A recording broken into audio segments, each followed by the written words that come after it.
انا درت فيديو وبزاف قال لك انت راك تهين في المراه والدنيا وكاع. واش قلت انا؟ قلت انا من داك نشوف وحده تشتكي وتقول يعني راجلينا ما كاشو ما يصرف في الدار، ما على بالو بولادو، وزيد الخيانه من الفوق راه يتخمم في الطلاق. قلت له ردي بالك، الا ما عندكش دار ترفدك، يعني اللي داركم ماشي واقفين معاك.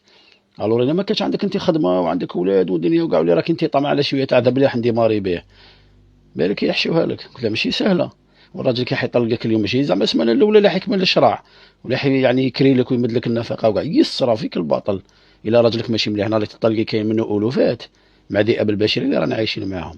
بصح هذا الميساج اللي من وصلته البنت فاميليا والمأصله واللي عندها النيف وعندها الشرف وعندها الكرامه، وتعرف واش تدخل في كرشه، وتعرف واش توكل ولادها، راح تصعب لك يصرى فيك الباطل. الصبر حتى تجي من عند ربي ان شاء الله. هما الاخرين رانا نشوفوا فيهم احنا اللي ما عجبهمش الحال. انت كاباب انتيا. ايه. لا الناس يدير فيا الخير، اللي يدير فيك الخير انت هذا يكري لك ويشيل لك الكراب ويلبس لك في ولادك الماركه، معيشين بالحرام.